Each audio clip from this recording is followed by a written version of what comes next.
မစားတဲ့အစာတွေကိုစမ်းစားပြပြီးအသက်ဆုံးရှုံးခဲ့ရတဲ့ကောင်လေးဒီဇလန်ကတော့တက်တုံးမှာနာမည်ကြီးခြင်းစိတ်ကြောင့်အသက်ဆုံးရှုံးခဲ့ရတဲ့ကောင်လေးတစ်ယောက်အကြောင်းပါ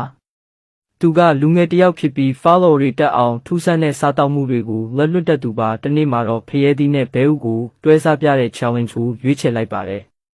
အစပိုင်းမှာတော့လူတွေကရေမောပြီးခက်မက်တွေတက်လာပါတယ်ကောင်လေးလည်းအတက်လာပြီးမရက်ပဲဆက်စားသွားပါတယ်ပြီးဒါလည်းခင်းနေဖရဲသီးလေးဖြစ်ပါတယ်ဗျဖရီဇာဒါပေမဲ့ခဏကြာတော့သူ့မျက်နှာပြောင်းသွားပြီးအသက်ရှုခတ်လာပါတယ်လက်ထဲမှာလူတွေကစိုးရိမ်ကြပေမဲ့အချိန်မီကဲတင်နိုင်ခြင်းမရှိခဲ့ပါဘူးနောက်ဆုံးမှာတော့ဆေးရုံရောက်တော့လဲကောင်လေးအသက်ဆုံးရှုံးသွားခဲ့ပါတယ်ဒီဖြစ်ရက်ကဗီဒီယိုတစ်ခါရဖို့နဲ့အသက်တဘဝကိုမလဲလှယ်တင်ဘူးဆိုတဲ့သတိပေးချက်ကြီးတစ်ခုပဲဖြစ်သွားခဲ့ပါတယ်မင်းတို့လည်းအဖေဘဝပဲနေပါဘင်အားပြီးစားမထားပါနဲ့တောက်တဲကွဲရင်ကုပေးတဲ့ဆေးရုံမရှိသေးပါဘူး